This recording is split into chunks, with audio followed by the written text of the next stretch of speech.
So, welcome everyone. Good morning, good afternoon if you're in Georgia, but good morning if you're anywhere in the United States. On behalf of the Georgian Association in the United States, let me welcome you today. My name is Salome Tsereteli Stevens. I'm the president of the Georgian Association this year, and this is our last event in the series of Georgian Days activities that we have started in the run up to the Georgian Independence Day, which is tomorrow. And how fitting that we are talking about Ertoba, which is such a significant word in Georgian, which is unity. And we are launching this inaugural issue of the Ertoba Magazine, which is building on decades of literary and publication tradition in the Georgian diaspora from early in the 20th century all the way into the 21st century, but the Georgian Association has not published something like this for a very, very, very, very long time. And I'm very grateful to all the volunteers and the wonderful creative individuals, as well as our editorial team, who have put their creativity and their efforts together to make this happen. So without further ado, let me hand it over to Sophia, our editor-in-chief, and I will be sitting in the background enjoying this event with all of you. Thanks again for joining. Sophia, over to you. Thank you so much, Salome. Gamar Joba, everyone. My name is Sophia, and yes, I'm the editor-in-chief of Ertoba Magazine, which is dedicated to uplifting Georgian American voices here. And I am super excited to celebrate with all of you and to hear your pieces out loud. We're really excited to feature fiction, nonfiction, photography, illustrations, and poetry as well. And it's been a real honor to be able to work on this project.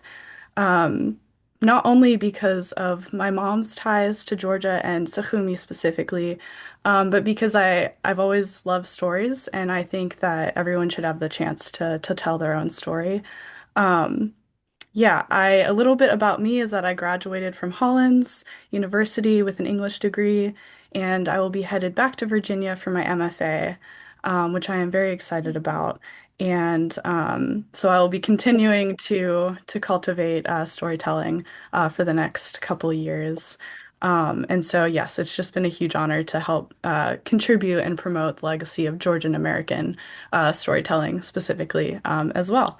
So, yes, today I am also joined by Miriam Bashidze, who is the executive editor of Ertoba, and she will be giving an intro as well. Hello, everyone. Ertoba Magazine. It's such an honor to be here with all of you. I had the biggest honor of being a member of this of creating this magazine with Salome and with Sofia, as well as with Valerian Sekhuashvili and Anna Alandadze. And it was honestly this wonderful journey of creating and gathering all these stories, editing them. It was such a teamwork. Me and Sophia worked a lot together, and Valerian's and Anna's advice was extremely helpful, and their contributions. And I would like to take a moment to thank formally Georgian Association for all of its support and its board of directors for believing in this magazine and for just making this happen.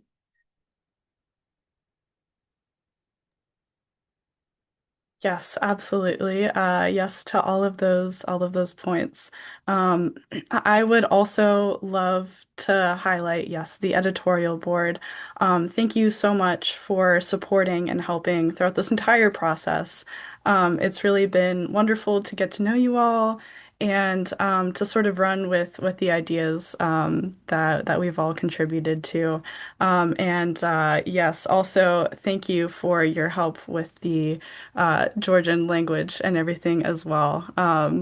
I uh, I appreciate everyone's patience with my very American pronunciation.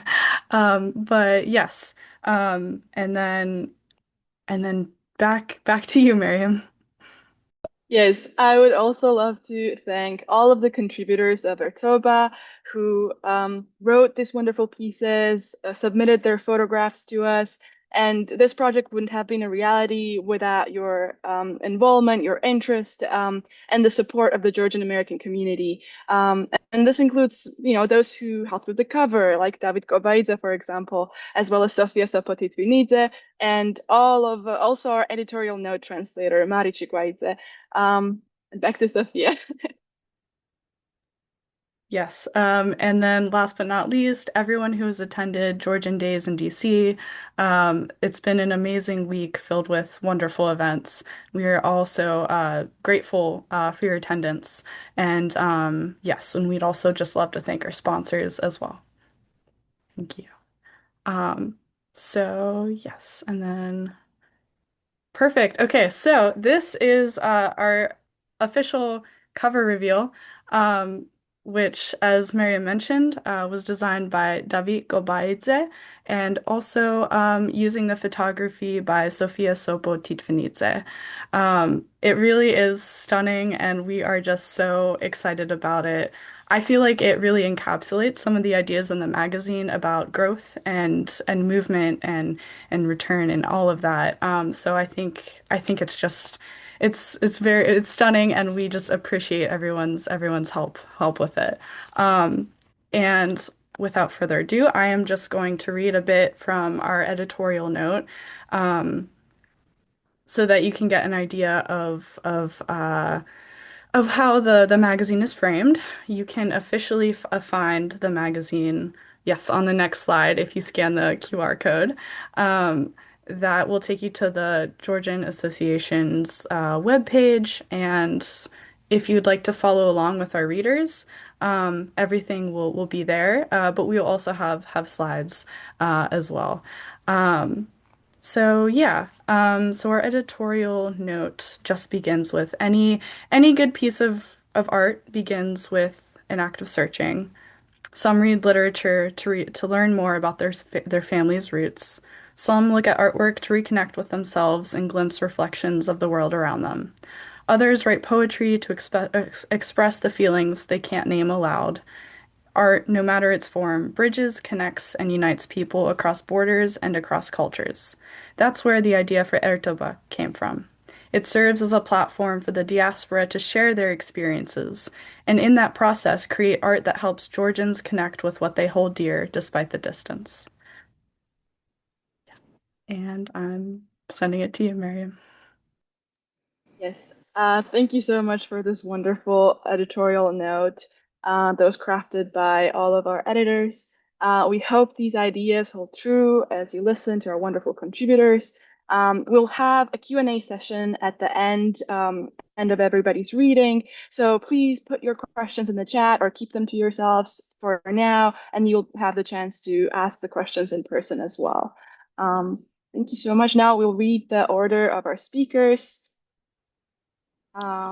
Next slide, please. First, we have David Kobaidze for cover design and poetry. Then we'll have Mari Chikwaidze, who translated the editorial note. She also has a semi-autobiographical historical fiction. Then we have Sofia Titunidze for photography. Eka Imerlishvili will be reading on behalf of Georgian Diaspora Research Working Group, semi-autobiographical historical fiction. Anna Kastradze will present her book review. Irakli Maharadze will follow up with photography. I will follow up with a little section of my fiction. Natalie Chakaberia will read her poetry, Maya Monroe her fiction, and at the end, Ekaterina Matkevladze will show her photography. Thank you everyone for attending and joining us. Okay. And then at the end, please help support the future editions of Ertoba. David, I will popcorn this moment to you.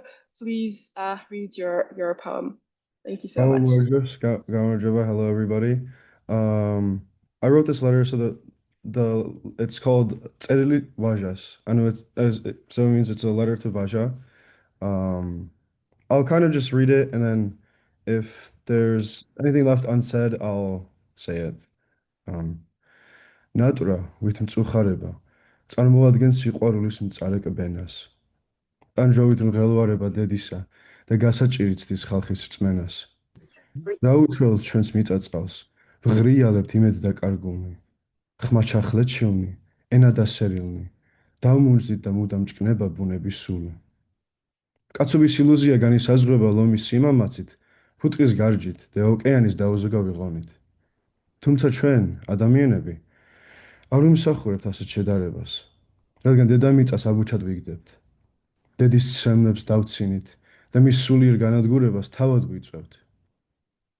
გაუბედურებული ჩვენ წინ იწვის და პირიქით ნავთში ბანთ მას. ბუნება უძლური, ემსგავსება ავადმყოფს. მისი დაავადება დედამიწის მოქალაქეების და სახელმწიფოების უგულობა. ჩვენ ზედმეტად ვაფასებთ ქაღალდის ფულს, ვიდრე მის ბრძენ და მარადიულ წინაპრებს, რომლებსაც დედამიწის გულამდე გაუდგამთ ფესვები, თუმცა ტოტებით ცას ებჯინებიან, სნეულნი იზმორებიან და ვედრებით სავსე წვდებიან გულთა მხილავს. ვით ქაჯნი და ველურნი ჩვენს ბას ეშვს ვავლებთ ბუნების ტკბილ ხორცში. კაცობა თუ ასეთ სიბოროტეს უდრის, მე კაცად არ ჩამთვალო. ჩემთვის ვაჟა, კაცობის იდეალი წარმოადგენს ბუნების მცველს და მოყვასის მსახურს. იგი ვინც თავის უხეშ თადს ბალიშად აქცევს. იგი ვინც ბოროტებას მიწასთან ასწორებს, რომ სიყვარულის დაბადებას და შემდეგ განვითარებას ადგილი გაუჩინოს დედამიწის ზურგზედ. და ეს შენ ხარ ვაჟა. შიკრიკი წარსულისა და მაცნე მომავლისა. სიოს დღემდე მოაქვს შენი ჩანაფიქრები.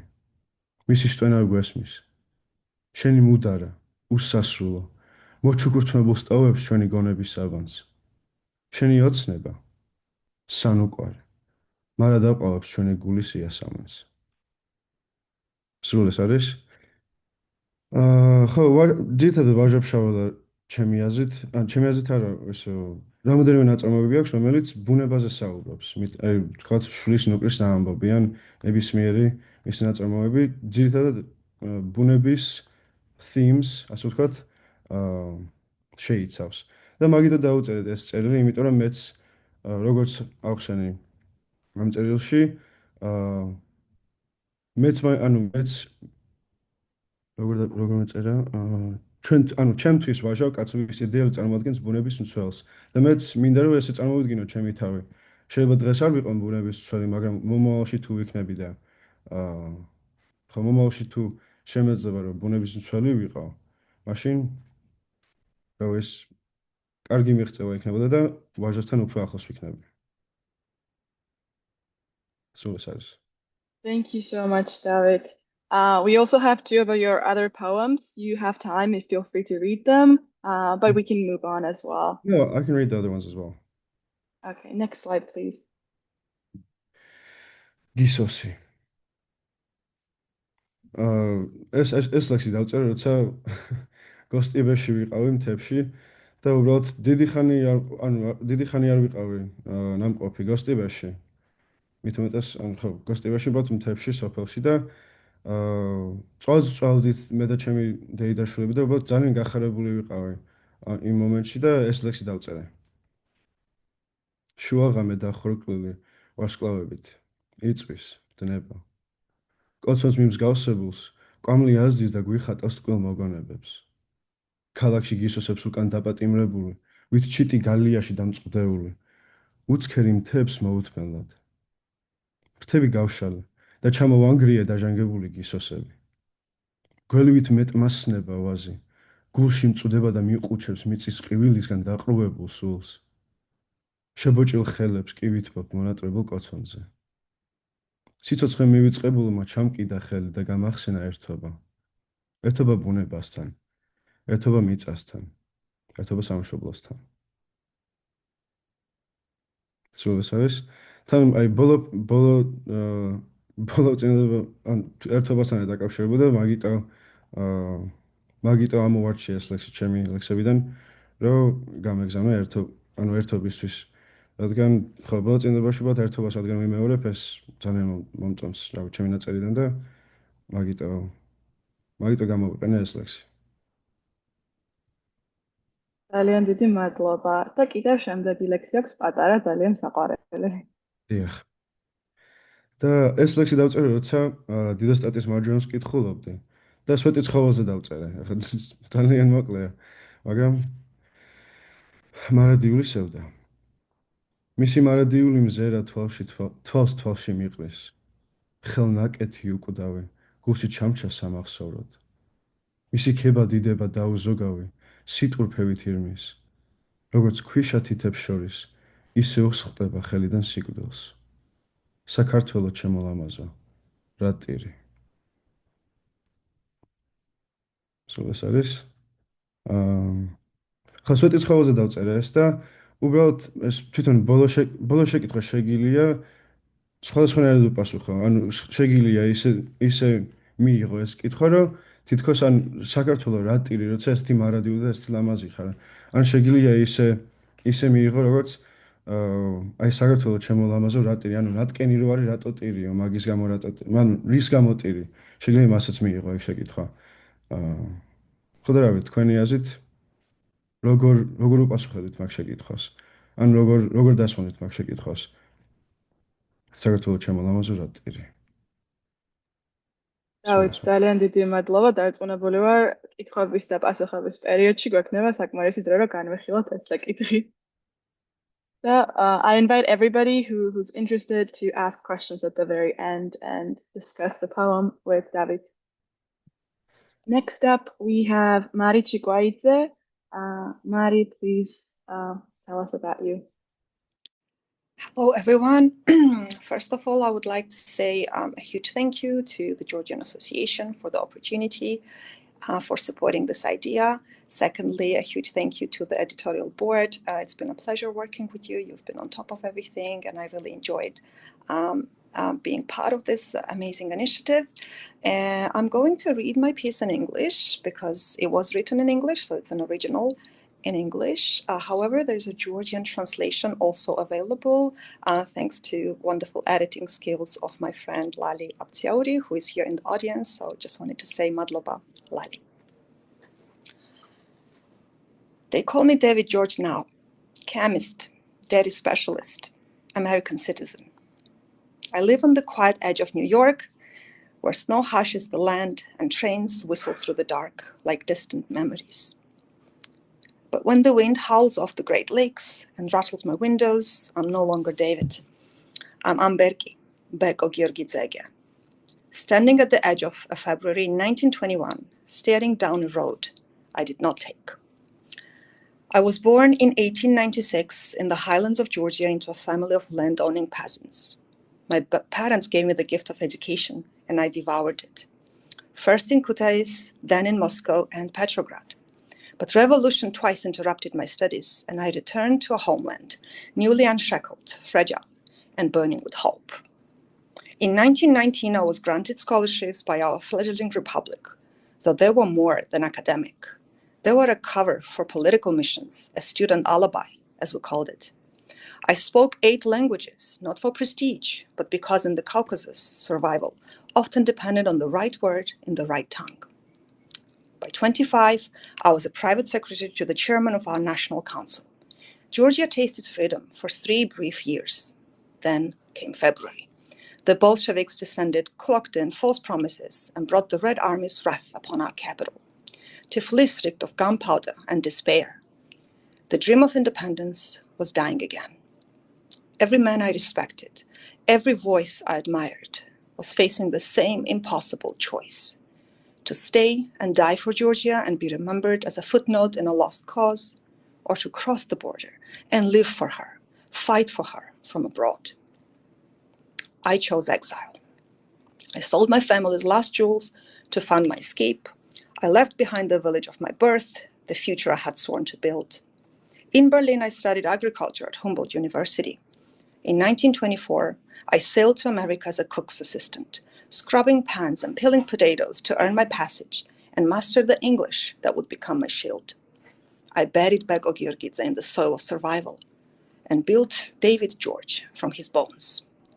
The fire that once fueled my political fervor now powered my scientific precision. At Ohio State University, I earned a postgraduate degree in dairy technology. I sterilized creamery equipment with the same rigor I once applied to drafting state documents for the Republic of Georgia. I spoke of milk fat with the same conviction I once reserved for the independence of my home country. But the man I might have been, the ghost beggar, never left me. He is the shadow that falls across my passport photo and lingers in the silence between sentences. He is the patriot who, like many others, died in a Cheka prison cell or froze in a Siberian labor camp. He is the alternate ending etched into my soul. When I speak out in American press, and I do so often, warning them of the insidious poison of communism, I'm not just David George, the chemist. I'm the ghost beggar, screaming from the silenced trenches of Georgia. My words are my resistance. My life is a vigil. This quiet success in New York is defined by what it is not. It is not my home. It is not the future I fought for. Every degree I earned, every language I spoke, every dollar I saved, every American or German citizen I met served as a link in a chain, ensuring that the idea of free Georgia remained alive in the world's conscience. We emigres of 1921 were not cowards. We traded the glorious immediate end for the long, quiet burden of survival, carrying Georgia's memory in our bones and a handful of Georgian burial soil that we kept in our pockets should we have died on this land of opportunities, the land that wasn't ours. We fought for Georgia, ensuring that our country's pursuit of freedom, though blocked by Russian invasion, was not forgotten by the world. The path not taken is not a road I regret avoiding. It is the foundation of the man I became. Thank you. Thank you so much. This is such a heartbreaking, but also such a wonderful piece. I'm so happy that more research is being done on the First Republic from 1918 to 1921. And thank you so much for bringing this period to life and the journeys of people who were part of the First Republic, and who suffered the consequences of the Soviet occupation. We will have time to discuss this further. Thank you so much. Next up, we'll have Sofia Titrinidze with her photos. Next slide, please. Merhaba. I'm Sopo, also known as Sophia, here in the United States. I'm originally from Georgia, Tbilisi, Georgia. I live in San Francisco Bay Area right now. I'm a self-taught photographer. Photography came to me after a career in international relations. It began as a creative outlet, gradually both turning into my profession and also a form of artistic expression for me. Most of my day-to-day work focuses on photographing families and newborn babies, capturing emotion, connection, and fleeting moments within the families. However, alongside that work, I've always been drawn to fine art photography, especially black and white photography, as a space for creativity, expression, and slowing down. For myself, this black and white macrofloral series grew from the desire to explore light, texture, and form more intentionally. I believe black and white strips the image down to its essentials, allowing emotion and form to take center stage. What I love most about the photographs is the relationship between the light and shadow, the, the bright halo outlining these shapes emerging from darkness. Sometimes I enhance the dramatic beam, sun rays through contrast and clarity, and other times I intentionally will like flood my lens to make images more dreamy and much more softer, quieter. To me, each of these flower blooms represents a quiet strength, allowing these studies to kind of teach me, reflect on human experiences, growth, change, becoming. I hope these photographs invite viewers to pause, even if for a minute, and to witness their own strength and resilience that's sometimes quiet within themselves. But we can always draw strength from our inner strength and use it for good in life, in our society. And I just love playing with turning a lot of beautiful colors and of nature into this kind of contrasty black and whites, and then sharing with the world. Thank you so much for having my images. It's an honor to have them published in our magazine. I'm very excited. Thank you so much, Safo. It was a pleasure working with you, and we're so happy that your flowers are featured on our magazine cover as well. They really added so much character and beauty to the cover. Also, I invite Sophia to talk about why the three pictures are scattered across the magazine and the order that they're in. Sophia, could you say a few words about that? Yeah. Yeah, of course. Honestly, when I was taking these photos, I didn't have a specific um, mm, uh, idea in mind or a goal even. I just love spring because you can see all these tiny little flowers and little blooms sprouting all around. These were taken in New York. And it's just especially hopeful when you see the first blooms come out and the first sprouts come out after like winter, long cold winter. And just once I was looking for the photos, I do like how we started with this like small little bloom and then kind of these are all different flowers.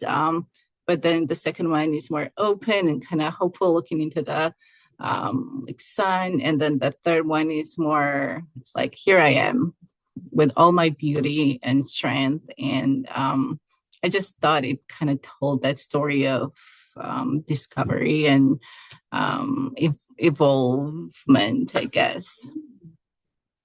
How it shows through, I'm not sure. Everyone kind of interprets art differently. So I don't mind if anyone sees something else in them. I think those are beautiful, beautiful ideas, and I hope we've captured that just with placement in the magazine.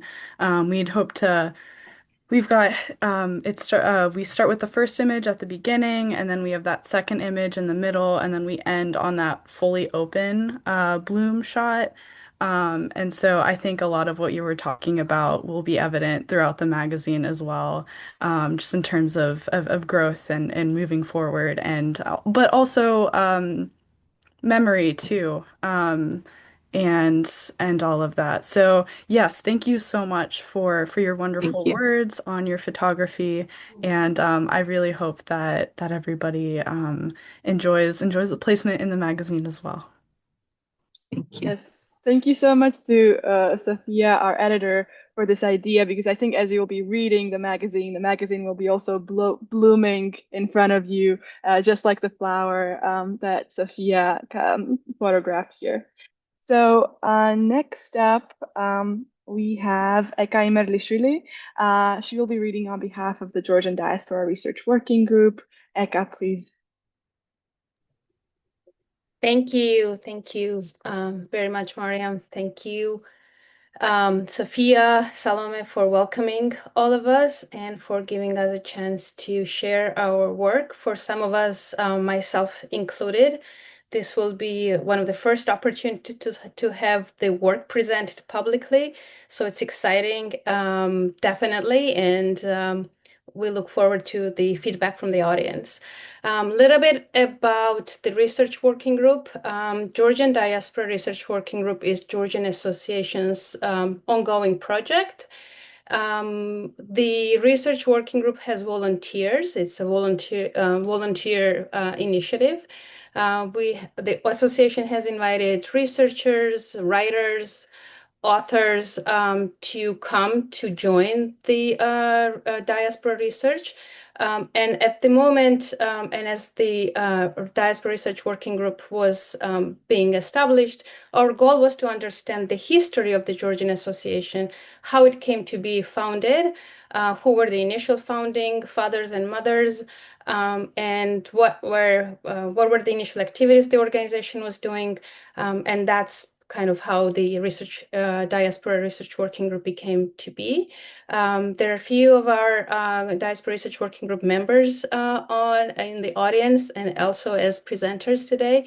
And yeah, I'm excited to have all of us be here, or some of us be here.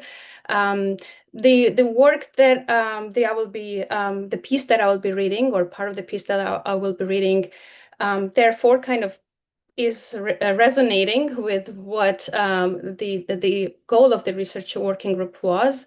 And it is about the founding of Georgian Association. So it's a historical fiction inspired by other researchers who have written about it, and kind of looks at the meeting that happened where the founding of the Georgian Association was discussed. And what you have on your screen are three people who are featured in this story, but they are all real people. The stories of course fictionalized, but these people existed, and they have had a huge role in establishing the Georgian Association in the United States. So I will be mentioning their names when reading, but just to give a heads up to all of you, because I may not get to all of them.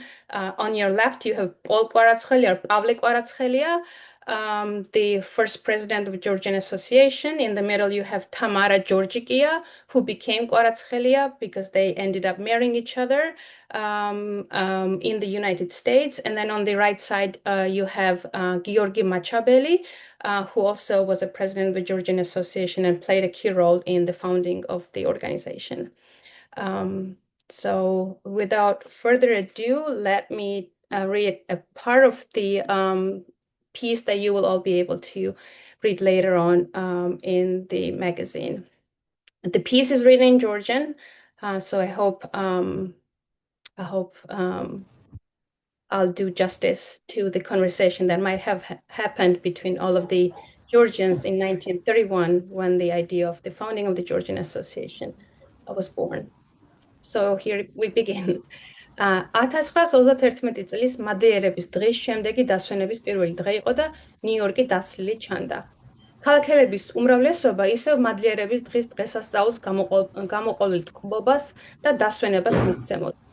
ზუსტად ამიტომაც სარდაფისკენ მიმავალმა მეგობრებმა ნაკლებად სავარაუდოდ ჩათვალეს მშრალი კანონის აღსრულების მიზნით ინსპექტირება და შეკრებაც უსაფრთხოდ მიიჩნიეს.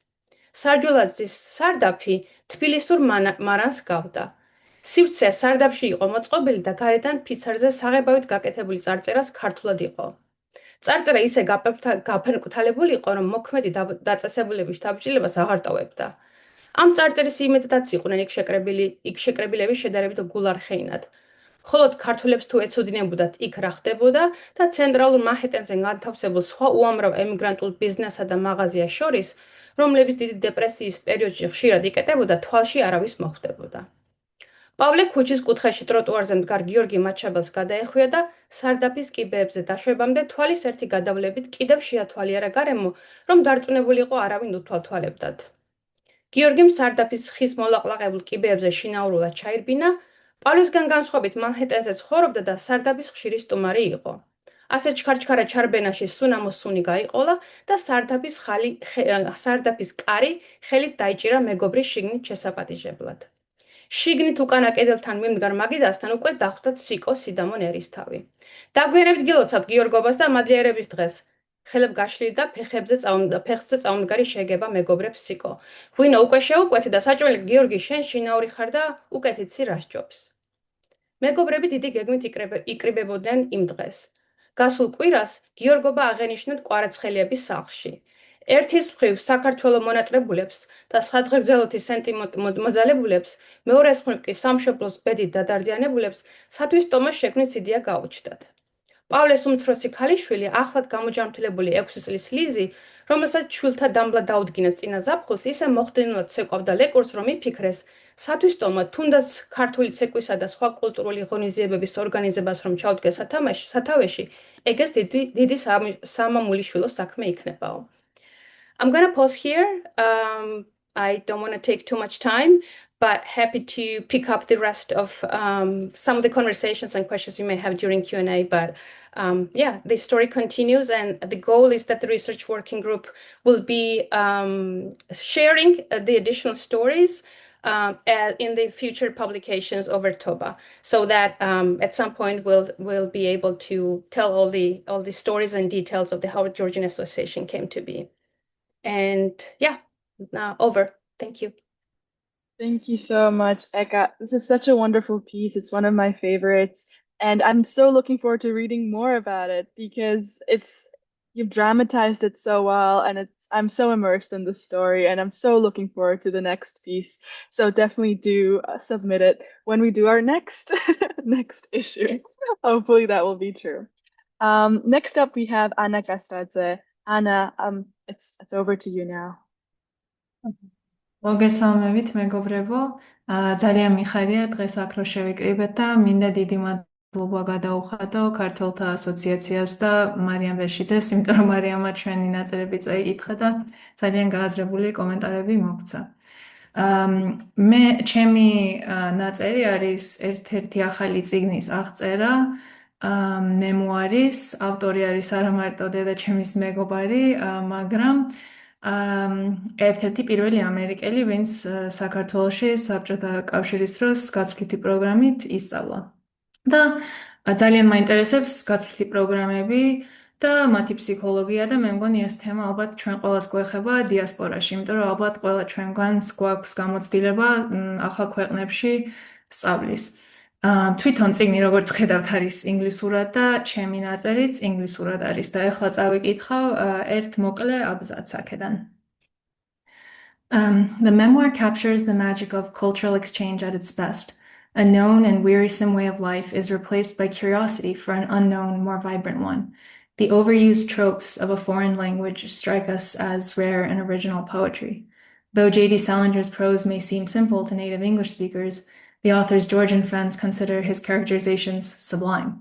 At the same time, as we explore our own curiosity for the other, we become the object of another's curiosity and acquire a heightened power to fascinate.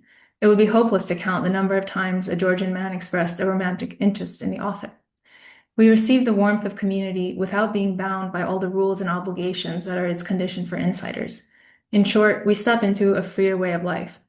For Georgia, I represented hope of escape from the cage, writes the author, just as Georgia meant for me. ძალიან დიდი მადლობა.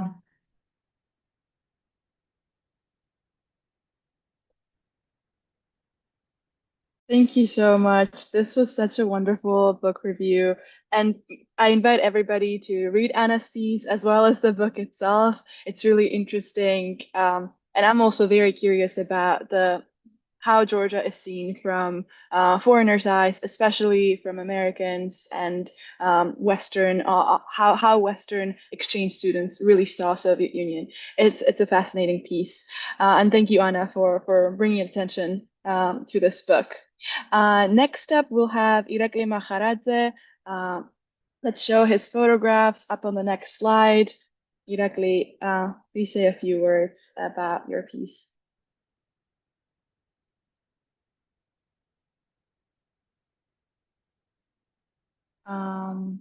Mariam, I don't think Irakli is here today. That's all right. We just wanted to showcase his picture. These are a couple of Georgian writers in the streets of one of the U.S. city. Sophia, do you want to say a few words about this picture? Yes. So this picture was actually featured in his book that's out, and you'll be able to look it up as well. It's a fascinating story about Georgian trick riders in the United States. And so this is specifically Marshalltown, Iowa. And so, yeah, I encourage you to check out the piece after this one that just talks about the history of Georgian trick writers in the U.S. It's really quite interesting and something that I had no idea about until we were reading our submissions. So yes, please do check that out. It is definitely worth the research. Yeah. So on that note, so our next speaker will actually be Miriam Bashidze, who is presenting a short story. It is a wonderful, very romantic piece, and I mean, I might be biased, but it is one of my favorites. But yeah, Miriam, take it away. Thank you, Sophia. Sophia was the editor who helped me really bring this piece together and shorten it for the magazine. I think for the sake of time, I'll read a fewer paragraphs to just tell you a little bit about the short story. It's a reflection about the clash between the sort of traditional family values and family marriage with modern love, with modern relationships. And the two main characters are Nika and Elene, who study in the US. And who have really assimilated to the Western culture. And Nika is introducing his girlfriend Elene to his parents, Shota and Leila, who are visiting from Georgia. And there is a tense conversation between the two couples because Nika's parents disapprove of Elene and they're very critical of her. I'll read from a section towards the end of the piece where some things are coming together and the two couples are finding a common ground. I'll just read for the sake of time the last paragraph on this slide. Elena joined her in reminiscence. They're talking about Georgian dance. Elena joined her in reminiscence. Samaya is so ethereal. I always feel moved when the three women raise their hands up, as if towards the sky, as if in prayer, but not quite. I respect their grace, their purity, their devoutness. Her eyes sparkled with passionate daydreaming. But then her thoughts swerved, and she tilted her head, adding in a firm tone. But then again, that is only one aspect of a woman. It's only one dance. I love how in the repertoire of Georgian dances, you can find both flirtatious and reserved women, the devouts and the seductresses. At the core of it, our culture has so much potential for transformation and liberation. Next slide, please.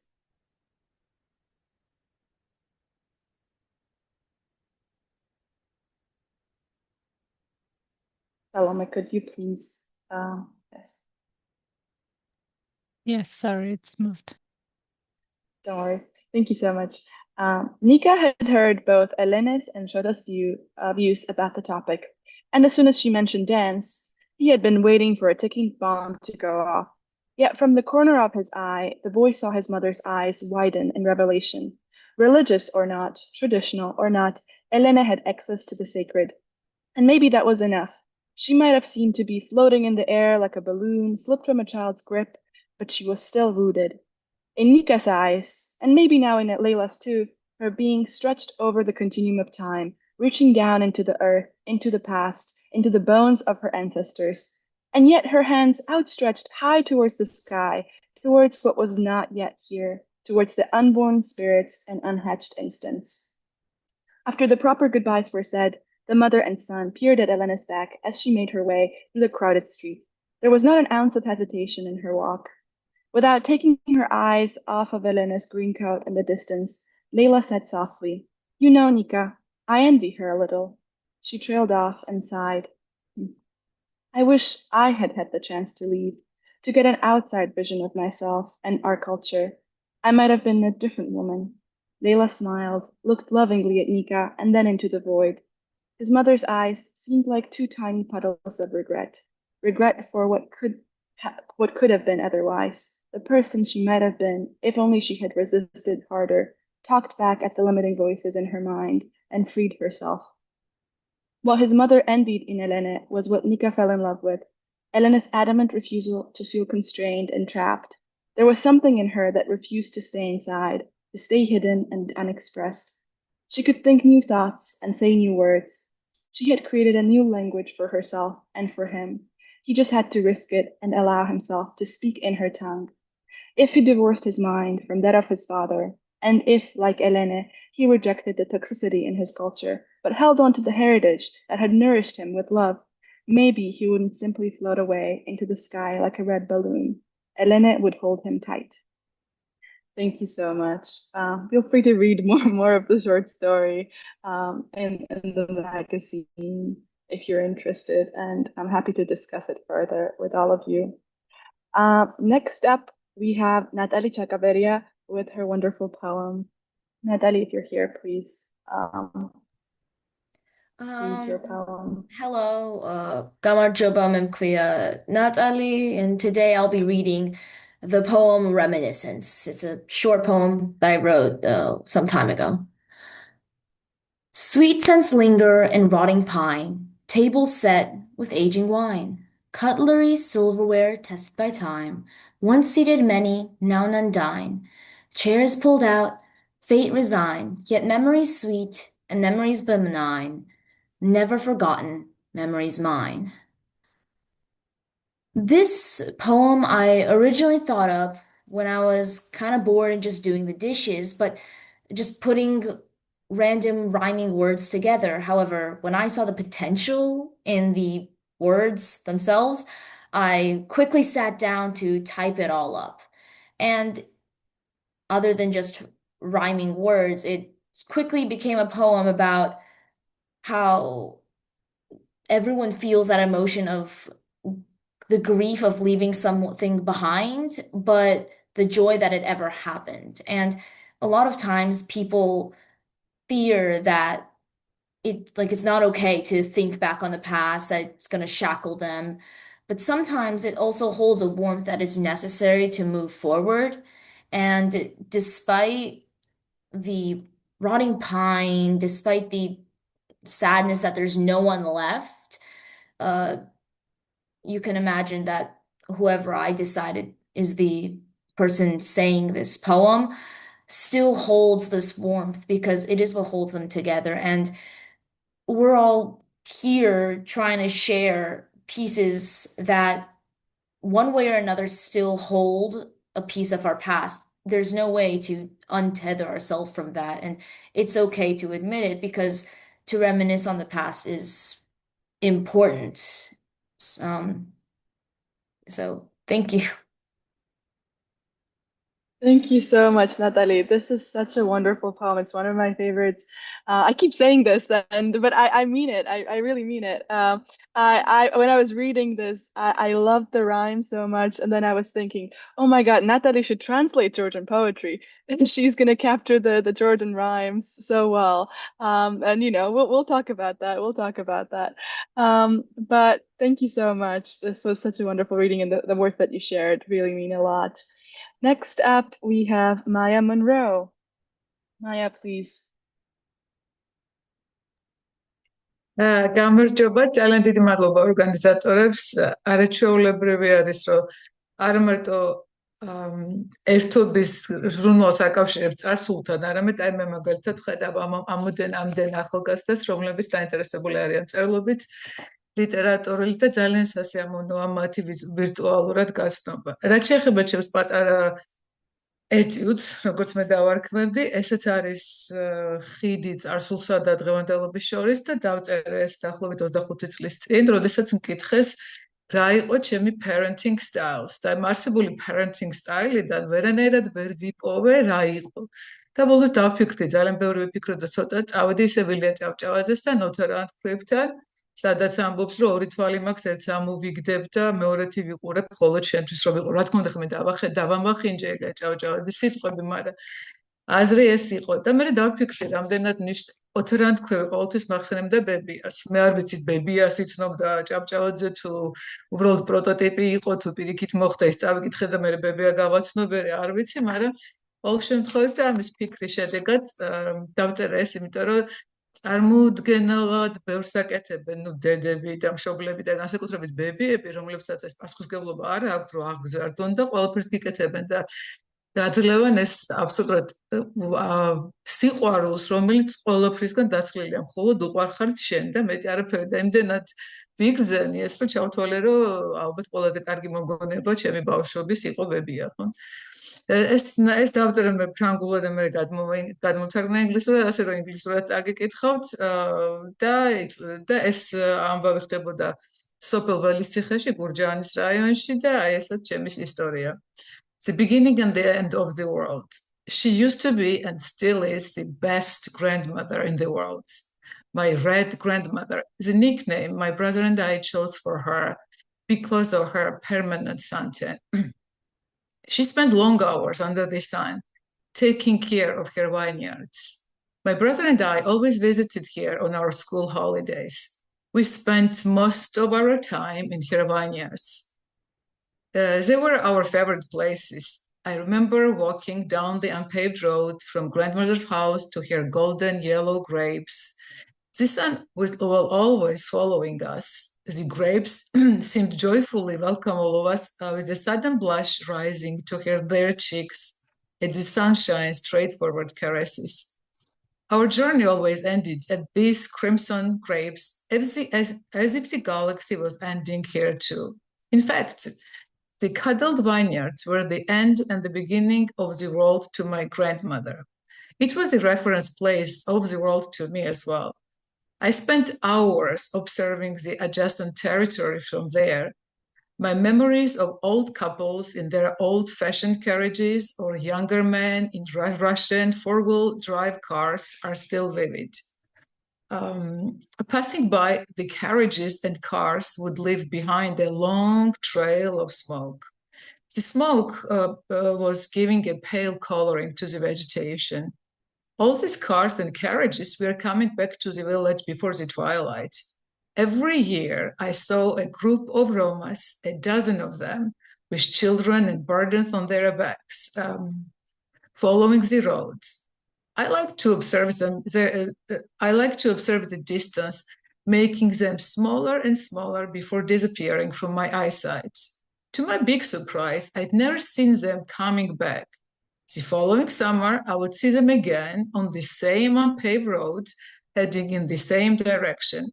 It was a miracle to me until I discovered that our planet was round. No wonder, if the Earth was round and my Romas were traveling around the globe, the unpaved road would lead them back to the same place, my grandmother's vineyards, the beginning and the end of the world. And that's the end. Thank you. Thank you so much. I really love this piece, and the memories of my grandma also come to mind, as I'm sure for everyone who's reading and listening to your piece. Up next, we have Ekaterina Matskeplaze with her photos. Ekaterina, please say a few words. გამარჯობათ, მოგესალმებით. სასიამოვნო არის მონაწილეობა ამ პროექტში. გილოცავთ გაზეთის წარმოებას. რაც შეეხება ამ ფოტოებს, გეტყვით რომ არ საქართველოდან. ფოტოგრაფიაში ჩემი სახელი არის კატერინა კატო. ვარ თვითნასწავლი ფოტოგრაფი. პროფესიით ვარ ადვოკატი და რაც ამერიკაში გადმოვედი საცხოვრებლად, მას შემდეგ ფოტოგრაფია გახდა ჩემთვის ერთ-ერთი გადამრჩენი წყარო, რასაც ქვია. აქ ვიპოვე ჩემი თავი ამ სფეროში. უწევ პოპულარიზაციას ქართულს, გამაქვს ფოტოები, საქართველოში გადაღებული ფოტოები, ქართული სამოსით, ქართველი მოცეკვავე ბავშვების მონაწილეობით. უწევ პოპულარიზაციას სხვადასხვა კულტურის წარმომადგენელ ადამიანებთან ჩვენს ქვეყანას, ესე რომ ვთქვათ. ასევე აქ ვიღებ მონაწილეობას ქართული კულტურის ცენტრების მიერ წარმოებულ ღონისძიებებში და ვარქივებ მათ ისტორიებს, ესე რომ ვთქვათ. მუშაობ ასევე კერძო შეკვეთებზეც. მაქვს ჩემი პატარ-პატარა პროექტები, კონკრეტულად ახლა რასაც თქვენ ხედავთ ფოტოებზე არის ემიგრანტი ქალების ერთი თავისუფალი დღე, სადაც მოწყდებიან რეალურ სამყაროს, იცით როგორი არის აქ ცხოვრება დატვირთული და ვცდილობ რომ რაღაცნაირად ერთი სამახსოვრო დღე შევუქმნა ამ მანდილოსნებს. მე როცა ჩამოვედი ამერიკაში, მაშინ არ ვიცნობდი ძალიან ბევრ ქართველს და რაღაც ყოველთვის მაკლდა ეს შეკრებები. და ვცდილობ რომ ეხლა რაც მე მაკლდა, რადგან უკვე მაქვს ამის შესაძლებლობა, ეს სხვებსაც შევაგზნობინო თავისუფლების გემო, თუნდაც ის ერთი დღე. ასევე მაქვს ერთი პროექტი, საბავშვო პროექტი მერილენდში, რომელიც მიეძღვნა საერთაშორისო ბავშვთა დაცვის დღეს და ქართველი ბავშვებისთვის ვქმნით ერთ ზღაპრულ დღეს სალომესთან ერთად. სალომე არის ჩემთვის დიდი იმედი და მხარდაჭერი აი ამ საქმეში.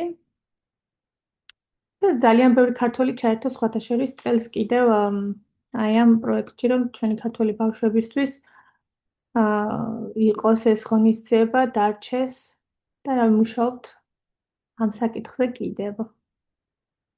ასევე ვმუშაობ სინეტიკ თეატრთან, თანამშრომლობ და რა ვიცი, აი ამ ჩემი ფოტოგრაფიით თუ იმეს რამეში გამოგადგებით, იქნება ეს ჩვენი ქვეყნის თემით სულ ერთია, შეგიძლიათ ჩემი მხარდაჭერა მიიღოთ.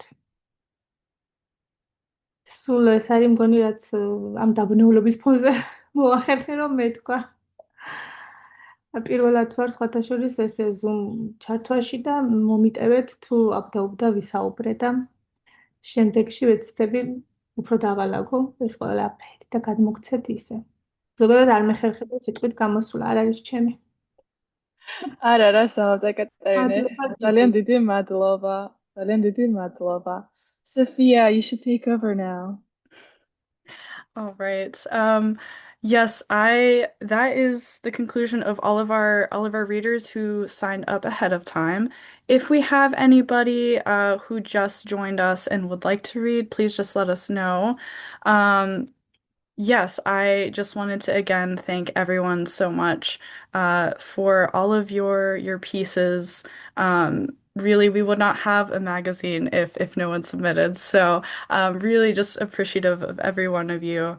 And it was also so nice to see your faces and to meet you virtually. So thank you again for all of that. I want to move us into a Q&A session. So if anyone had any questions for our readers and our contributors, or anything about the magazine in general, please just type them in the chat, or I believe you can do the raise your hand function, and we will be able to see that. But I'm just gonna sit here quietly, see if anybody has any questions, and then we'll see. We'll go from there.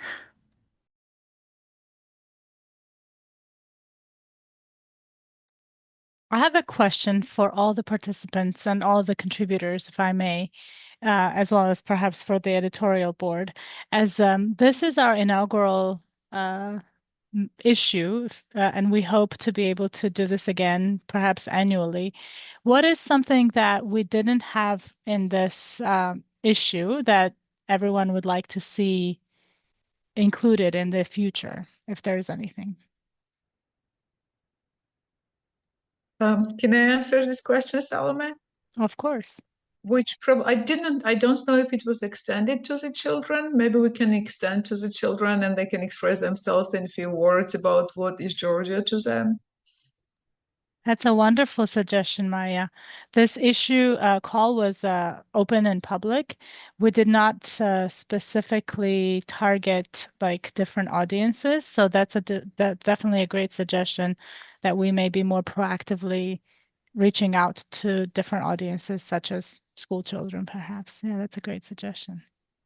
Thank you. I also love that suggestion, and I think while I was doing some research into different periodicals, newspapers from Georgia, I had noticed that there were a fair number of journals, specifically children's literary magazines and everything like that, and which was fascinating and would have gone down that rabbit hole for a while.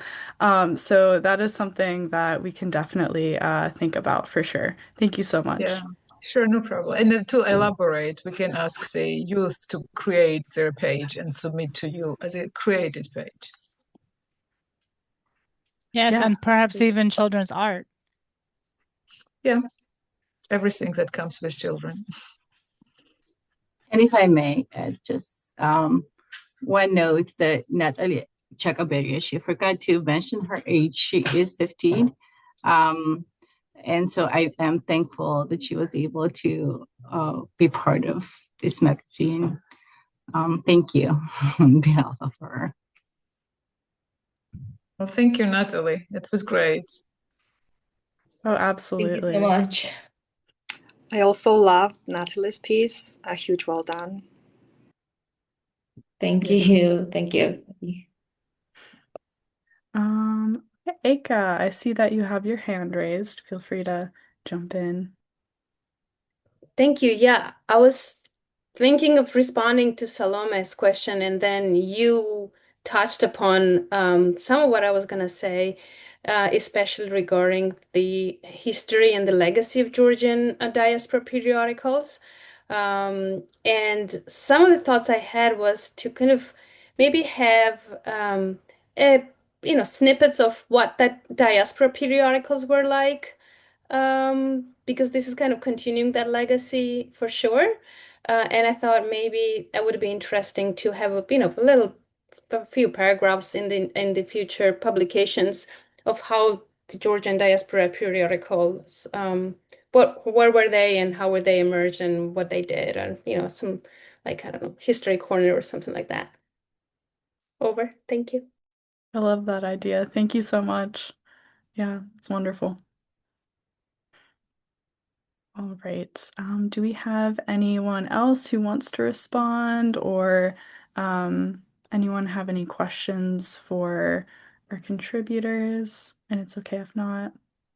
Just, I'm so sorry, I did not raise my hand, I just realized, but since I already jumped in, which is it any plans to consider this kind of meetings in person? I know it's going to be a little difficult, but we can do our best, I would guess. So I think because our contributors are sort of we have many people from all parts of the US. So I'm not sure. But I mean there are a few people like from the DC area, so that could be something. But I think right now, as of right now, that would be a no. But I think creating that community would be really important. So yeah, yeah. Great suggestion, Maya. And if I may, um, suggest, as I think someone mentioned in the beginning, that Georgian Association is volunteer run and runs on volunteer power. So any um, kind of suggestion or initiative that folks have to, for example, lead a in-person group gathering, maybe monthly or quarterly, would be received with definitely with open arms. So we just need someone to say, I will do it, and come to the board, and in all likelihood, something like that would get full support. And so we kind of count on the volunteer power, such as this one. And again, I will use this opportunity to thank everyone who powered this issue, this magazine, and this effort. So great suggestion. I think I'm getting a comment that, if I may, Salome, that's me. yeah. I wanted to showcase Sophia's poem. Just a quick story about this. Two of our two of the people who submitted their work pulled it out for various reasons. We really, really, really loved those pieces, but then me and Sophia had to kind of step in and kind of write our own fiction and poetry to kind of make the magazine as bountiful as possible. And I really want Sophia to read her poem. If possible, you could share your screen. If not, Sophia can just I read it am out loud. sharing my screen. Can you tell me which one it is? I sent you a link. It's on page 36. Page 36. Uh, Okay, let me see. Uh-huh. That's who SK is. The mystery has been resolved. yes.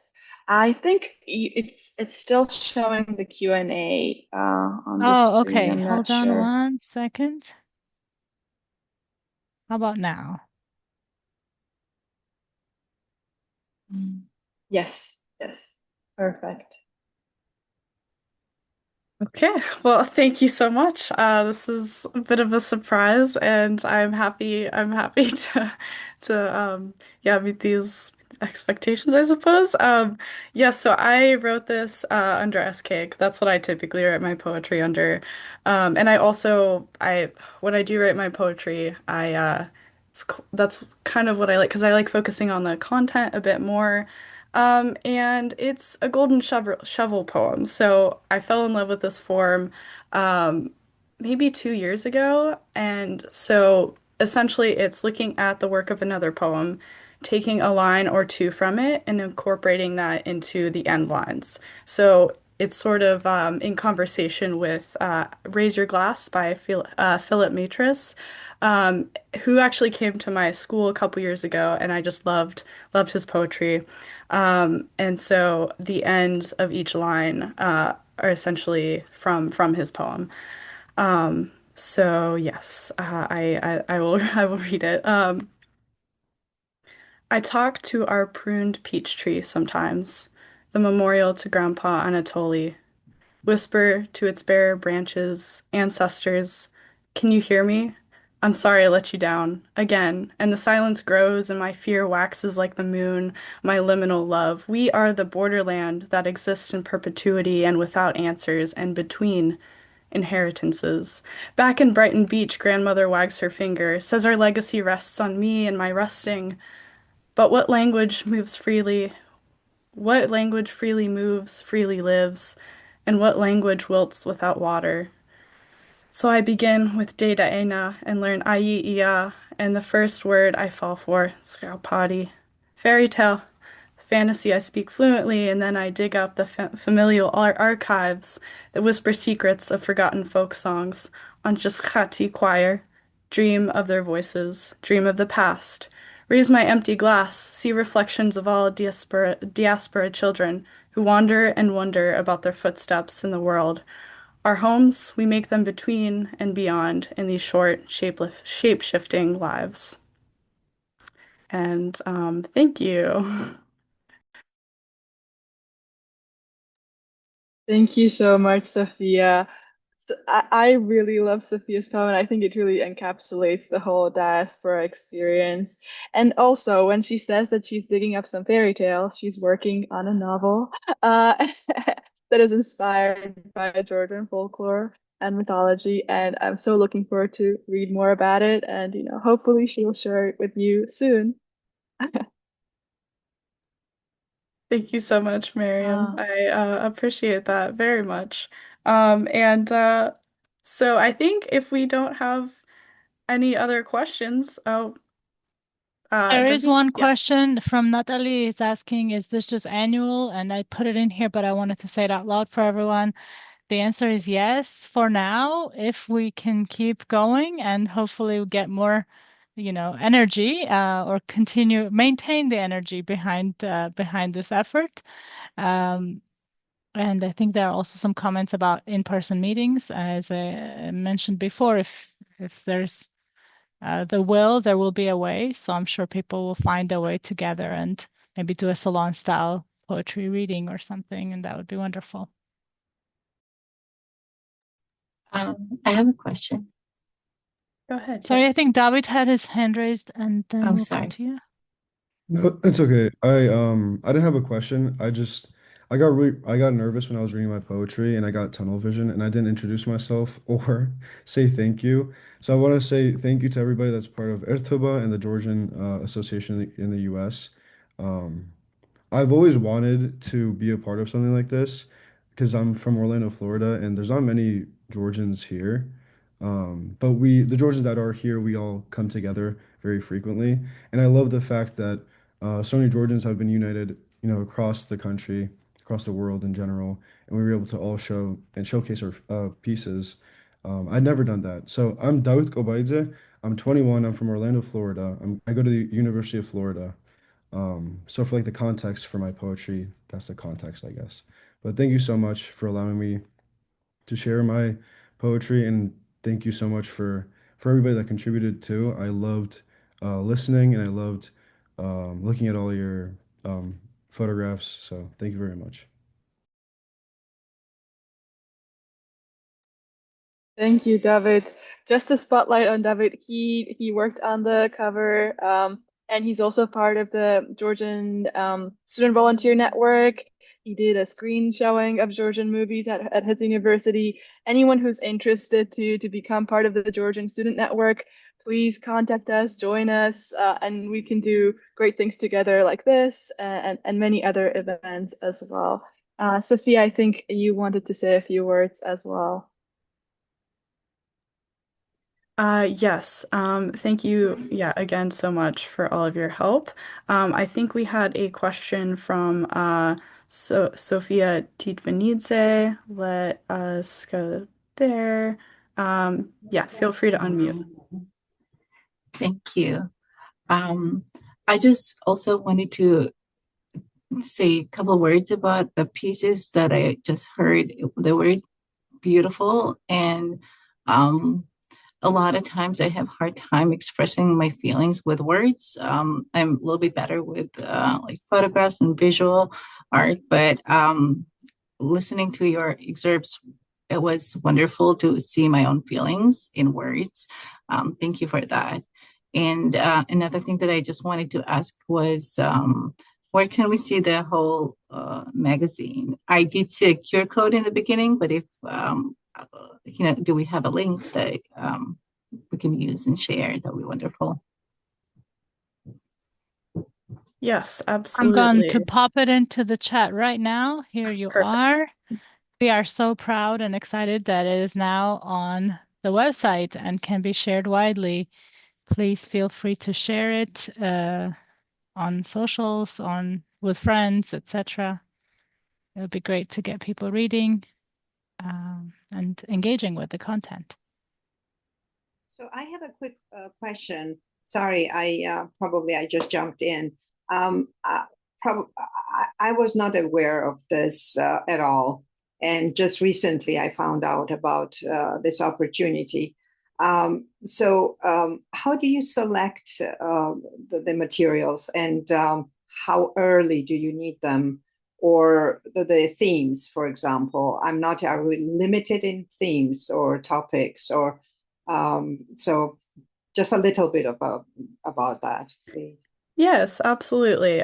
So this edition is actually unthemed. So our writers and contributors sort of kind of interpreted the title of the magazine and anything Georgian related as they saw fit. So basically it was unthemed, and then yes, we tried our best to advertise as much as possible. I think because it was a new endeavor, it was hard to potentially get the word out to everyone that would be interested. And so, if we do a next edition, which hopefully that's a yes, that would probably I can't speak entirely on the timelines, but this past year we did open it up in November, and then submissions were taken through January. So about a month and a half to 2 month window for that. So definitely be on the lookout for some time around then if we move forward. So yeah. Thanks. And just one more thing about the selection process.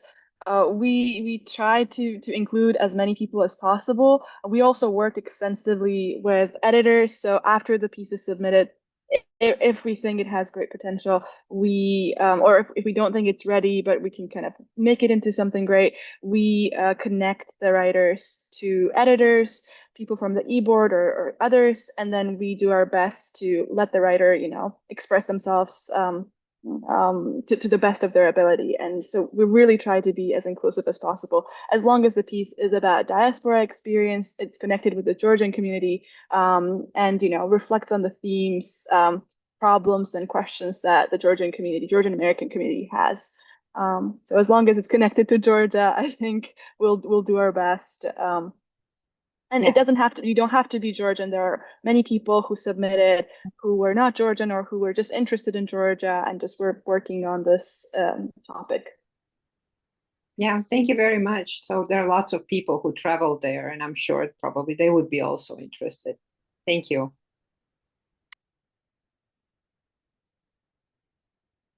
Thank you. I love how things are going in the chat and how people are expressing their comments about the poems and the pieces that they loved. If anyone would like to say a few words about their favorite piece, feel free to just unmute yourself and speak about it. Um,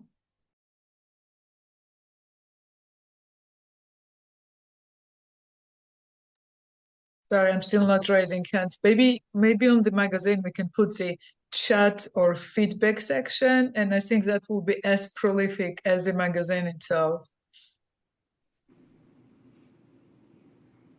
Thank you, Maya. That's a challenge for us. Well received, well heard. I think given the voluntary nature of everything that the Georgian Association does, moderating comments is a big challenge, gamutsoewa, if I may say, and I don't know that we're prepared to take it. But I think we can say that perhaps if people share this on like social media or somewhere where people can actually engage in a discussion, whether it's on LinkedIn or Facebook or Instagram, that would be wonderful. But on the website, we currently don't have the ability to moderate commentary, so we will probably not be able to do that. But I love the suggestion. That's maybe something for us to think in the future. No, social media is just fine. So it's as long as Absolutely. people get the space to express themselves, and sometimes it creates even more or additionally even greater pieces. Exactly. Oh, actually, Anna Kasradze is saying maybe people can share their social media handles. Can I use this opportunity to ask everyone, in order for the Georgian Association to tag you or to tag anyone in the post, you need to be following our pages, whether it's on Facebook or LinkedIn. If you don't follow our page, we are unable to tag you. So that would be really, really great way to, or Instagram, exactly. So we can take note of this and tag you, and that way people can get connected.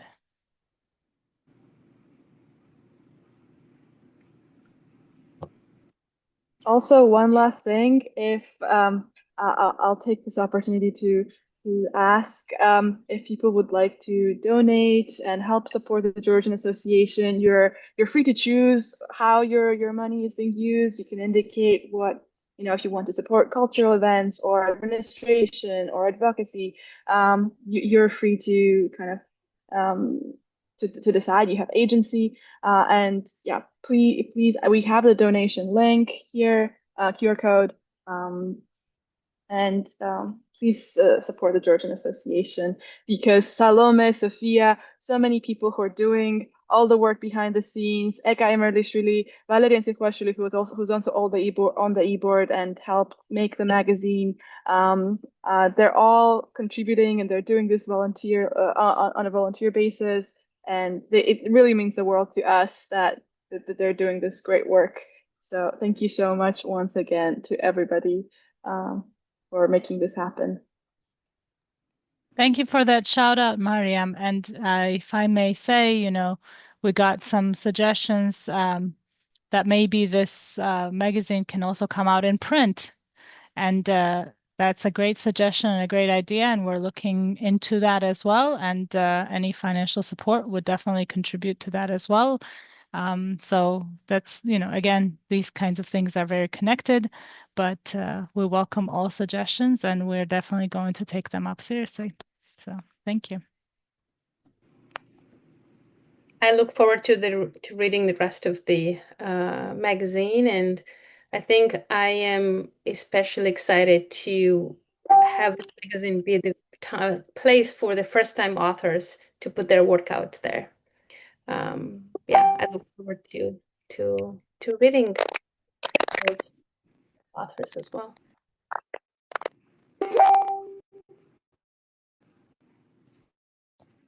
Oh, great.